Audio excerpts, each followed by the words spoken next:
Canada is bracing for another economic attack from U.S. President Donald Trump.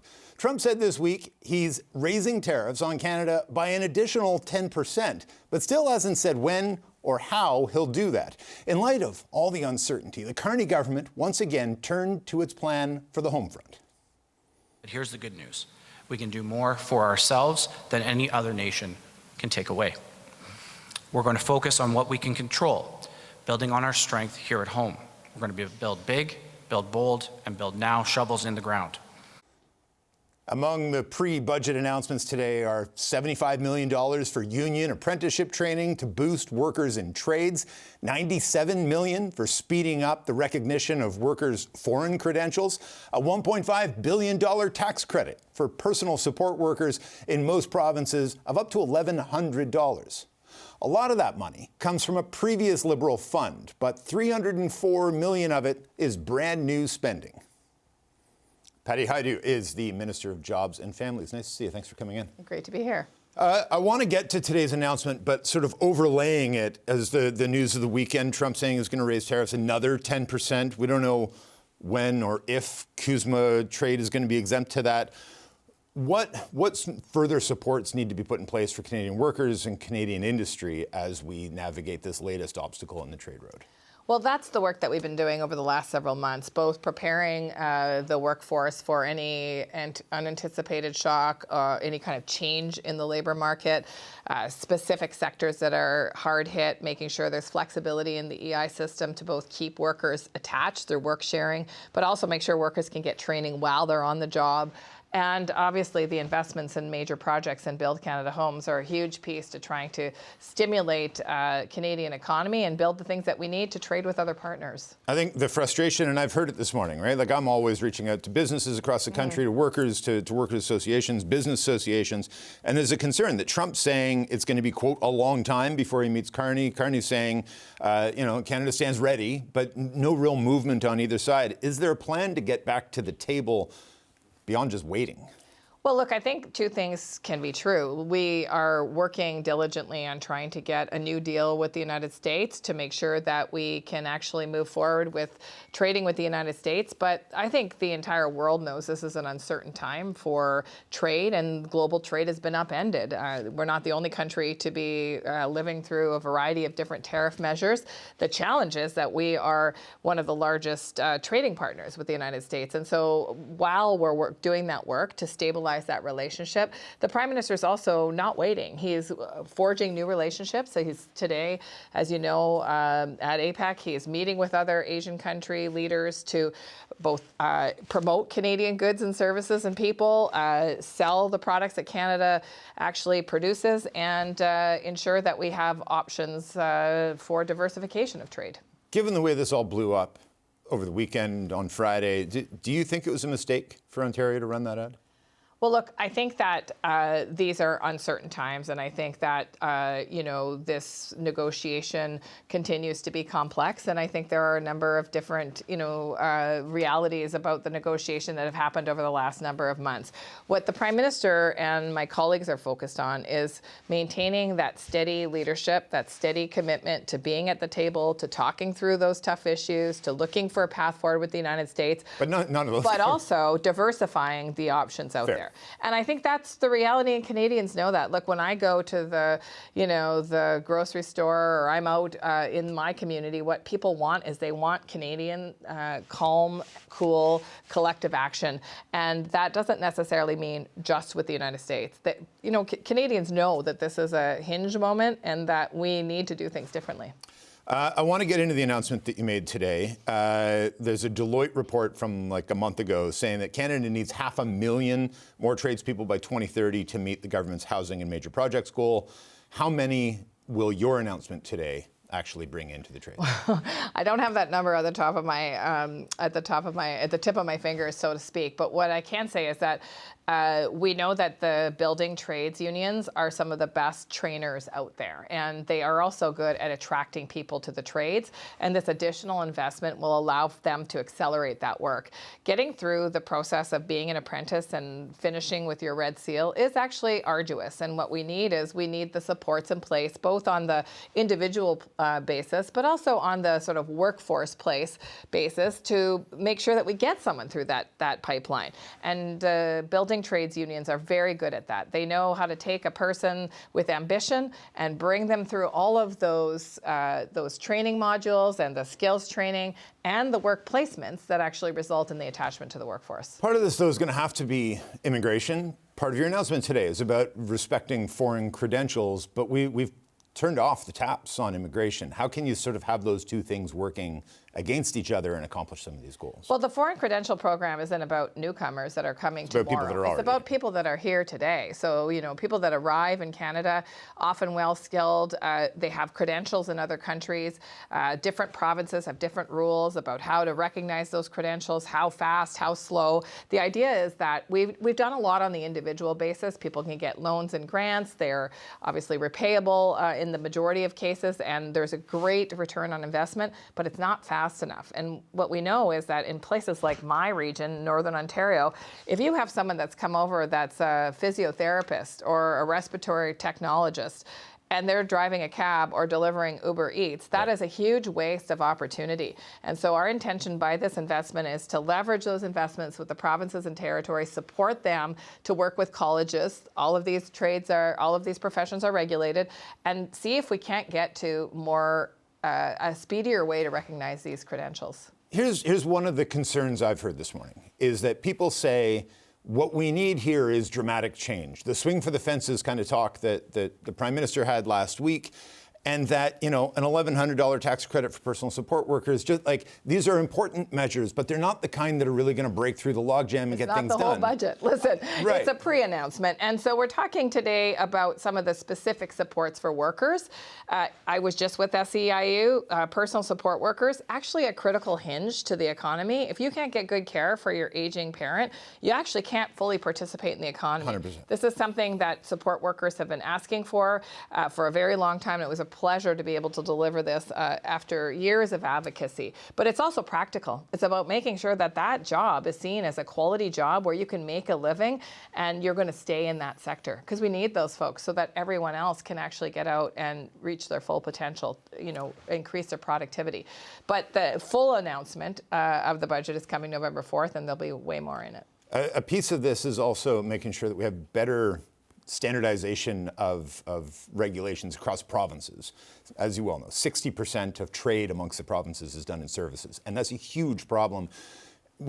How we hear a lot about the different sort of programs. When I talk to people about what needs to get done, that one keeps coming up. The standardization and regulation of how people are employed and regulated in their workplace across provinces. What do we need to do to get that fixed? So that is, we've been working on that, luckily. Federal labor ministers, provincial labor ministers have come together to say what are those barriers to having more of a standardization. And this can happen in all sorts of different spaces. Safety is one of them. Obviously, no one wants to see a race to the bottom of safety standards. So we know that we can do better. And the labor ministers have all made a commitment to work with their regulatory bodies and to do that much more quickly. But there's no question about it. It's a real productivity drag if someone moves from Alberta and wants to go and take a job in Ontario and has to get recertified for falls arrest training. And right. That's the kind of thing that we're trying to sort out with provinces and territories. We all agree we need to do it. I think everybody wants to make sure we do it in a way that doesn't in any way undermine why those regulations exist. It's also in legal, it's in consulting, it's in securities. It's really embedded in the economy, I guess is the point I'm getting at. Well, I know the trade space the best because I am the federal labor minister and jobs minister, but I would say that harmonization across that's why we passed the One Canadian Economy Act, because we believe that harmonization, whether it's trade between provinces, whether it's the movement of people and labor, that is critically important to getting through this time together. Really quick before you go, do you have any progress to report to us about the Canada Post situation and where we can expect to see some resolution of that? Well, look, I think that both parties need to be very focused on what they need to do to get a deal. Obviously, this is a time of modernization for a lot of different sectors, and Canada Post is no different. And as you know, my colleague Joelle Lightbound recently removed some of the restrictions, so Canada Post has the flexibility to adjust how they deliver services. I would suggest the union is also going to need to be flexible in looking at how they can assure the quality and the safety of their workers, the quality of work and safety of their workers, but also really focused on what Canada needs right now, which is a functioning Canada Post. We have federal mediation services working with both parties, and it is my expectation that people will work hard to find a deal. People are counting on them. Well, and people are counting on the government to act if there's where is the point where the government intervenes again? Well, as you know, right now there is a rotating strike, and we're hoping that this next round of talks is going to be productive, and we'll have more to say after that. We are all hoping for that. We're looking forward to the budget next week. Thanks for this. Thank you. U.S. President Donald Trump says he's raising tariffs on Canada by 10%. That's after he ended trade talks over Ontario's anti-tariff ad featuring Ronald Reagan. Canada has been ripping us off for a long time. One of the most difficult countries to deal with has been Canada. As much as I love Canada itself and the people of Canada, they've just had a lot of bad representatives. They did a fake ad yesterday. They were caught. The Ronald Reagan Foundation was the one that caught him, and it was totally the opposite of what they said. So I don't like that. That's dirty pool. Do you see him at APEC? Do you want to meet with them? I don't want to meet with him, no. I'm not going to be meeting with him for a while, no. I'm very happy with the deal we have right now with Canada. Prime Minister Mark Carney was asked today if this is really about Ontario's ad, and he says negotiators were making progress until the Trump administration saw the ad. So those in the room, those exchanging term sheets, those having the discussions about specific areas where we can make mutual progress to the benefit of workers and businesses and communities in our respective countries had been making progress.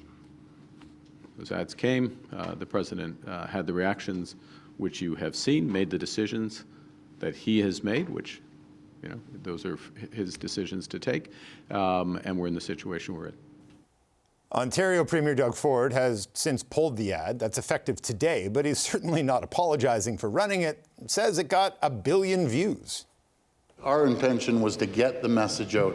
It was the most successful ad in the history of North America. I'm going to fight for the auto workers, the steel workers, the manufacturing and life science sector, all these sectors that President Trump wants to annihilate, not just our country, but in particular, he wants to take jobs from Ontario. That's what he's trying to do, and I'll keep fighting, and I'll never apologize for fighting for the hardworking people. Well, you know who's going to help us make sense of this? The Power Panel. Vandana Katar was an advisor to former Prime Minister Justin Trudeau. Brad Levine is a former national campaign director for the NDP. And here with me in studio, Kate Harrison is a conservative political analyst, and Rob Russo is Canada correspondent for The Economist. And am I ever glad to see you all. Can we just do a quick once with everybody about, do we really think this was about the ad? Is this strategy? Where are we in terms of this moment? If it's strategy, it's very expensive for a lot of Canadians. So Flavio Volpe said like $50 billion is going to cost Americans. And it feels that this is maybe the tip of the iceberg of, you know, the troubled waters that we find ourselves in. I think that this is a result of the advertisement. I don't know what changed between the first viewing and the second viewing of that ad, because obviously the president's message did. But I think, you know, you take on President Trump with a deliberately antagonistic advertisement. You can expect a pretty harsh and firm result. And I'm sure we'll go around and talk a bit more about who's really at fault there. I'm going to posit right now that the Prime Minister is actually more to blame for this than Doug Ford, particularly when you consider the audiences at play. But I don't want to spoil what others might have to say. Rob, I mean, I saw the ad because it was running for a week and a half before it made all these headlines. I don't think it seemed all that antagonistic. It was a kind of famous speech among trade nerds like me. Yeah, I don't think it's about the ad at all. And if Donald Trump believes that Ronald Reagan was in favor of tariffs, wait till he finds out how Ronald Reagan felt about Russia. He's going to be surprised on that one. Look, it's not about the ads at all. In as much as the ads were clearly effective, I think that he mentioned a few times the Supreme Court.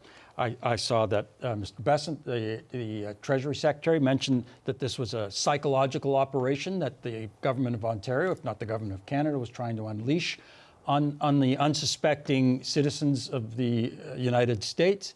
I do think there might be a tie-in to the Supreme Court of Canada or the Supreme Court of the United States. 9 days from now, they're going to have their first hearing.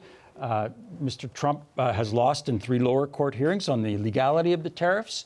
He likes to precondition his supporters before a loss. He tried to precondition them in 2016 when he thought he was going to lose to Hillary Clinton. He said it's rigged. He thought when he knew he was going to be indicted, he said the justice system is rigged. When he knew he was going to be impeached, everything's rigged. So there's some preconditioning going on, I think. But that being said, what is in the best interests of Canada, and were Canada's interests advanced by this ad? I think that we can say that Canada's interests were not advanced by this ad, and as strategy, I don't think it worked very well. Vandana, where do you stand on this? I think Donald Trump will always find a reason to walk away from the table because he wants tariffs. He likes it as a tool.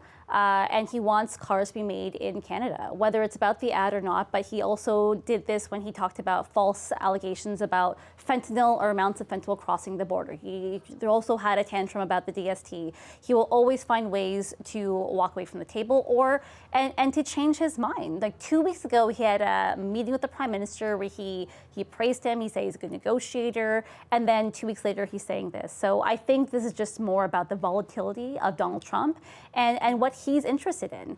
And, you know, Mark Carney cannot control Doug Ford, and there's going to be a number of people who feel differently about this. Some people will feel that, yeah, you know what? I'm tired of kowtowing to this. I want us to stand up for Canada and Canadians and take a hit back. And you see Donald Trump's also trying to distract. You know, Governor Josh Shapiro has said that Pennsylvania and Canada's Pennsylvania's largest trading partner. So there's always going to be different perspectives of this. Now, I think ultimately there will be an opening to get back to the table, and when that happens, we should pursue it. In the meantime, we have to focus on our domestic economy, supporting workers, supporting sectors, finding new trading partners, getting our products to market. That's what we have to focus on, and accelerating big projects to get people to work. Kate is nearly bursting to jump in, but I want to get to Brad here. Because I do think, like Peter Jones had a great piece in the Globe and Mail today from the University of Ottawa saying this is a tried and true Trump practice where he says, you know, he gets to a point in a negotiation, then he blows it up, and he just picks a thing to blow it up over in the hopes that he'll get more concessions when they kind of get close. Brad, what do you think? Is that this? Is this a blown opportunity? Where are we? Yeah. The pattern here, Trump's pattern, is chaos. He wants chaos. He wants to never let anybody truly understand where he's going, because that puts those with whom you're negotiating on their back foot. And that's what this was. This was nothing to do with the ad. The ad is being used as a screen or a trigger to say, I don't want to negotiate anymore. That's going to throw this country domestically into a bit of a spiral. We're going to have this conversation. You had the Chamber of Commerce. Everyone's now talking about, you know, what is it that it's going to take in order to get a deal. So that's exactly where Trump wants to be. And it was a fine ad. It's using, a Republican president who's very well regarded by many Americans. Trump claims that it was taken out of context, or what Reagan meant in '87 was exactly that. Nothing to do with any of that. There was nothing true in anything that you just showed him there. So it's a tactic that is tried and true. It's chaos. That's exactly what he wants. It has nothing to do with I don't think that we can legitimately blame an ad as kind of benign as it is for job losses or troubles with the trade negotiations. All right, Kate. You've been patient. Yeah, thank you. You cannot claim that the ad means nothing and that there must be something else at play without also then acknowledging that clearly we were never actually that close to a trade negotiation altogether. I have to take the Prime Minister at his word. Right. And what I gather on the U.S. side is that there had been productive and meaningful conversation following that visit on October 7th, not for a deal tomorrow, but certainly a lot closer to a bilateral agreement than we were several months ago. So that brings me back to the sequence of events. You have that meeting on October 7th, which by the US and Canada side is deemed to be a success. Things are moving in the right direction. You then have the Prime Minister and the Ontario Premier sit down and have a conversation. And then you have the Ontario Premier announce that he's launching an ad campaign. Since then, the Premier has confirmed that the Prime Minister knew all about the ads. He knew all about them well before they were going to air.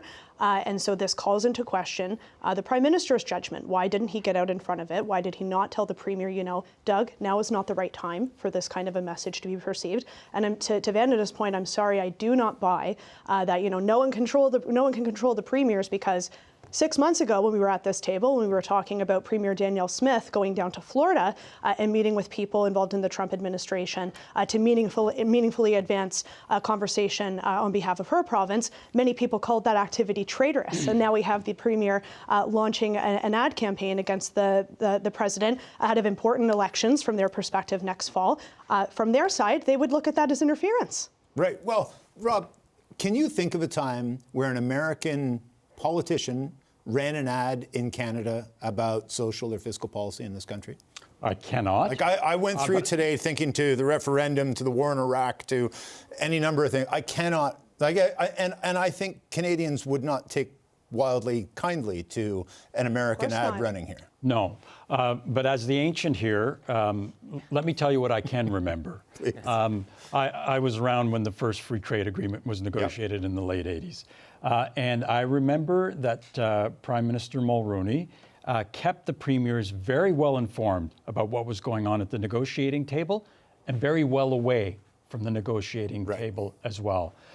What we have now is premiers who are elected to represent their regional interests, their provincial interests, negotiating in public to advance their provincial interest. As a result, one has to ask who speaks for Canada, who is speaking effectively for Canada right now. We have two premiers who are in essence telling us to drop tariffs against the Chinese, who we're also involved in a trade war with, our second largest trading company, while we have another premier saying, let's be tougher on the United States. And that is not an effective way to negotiate.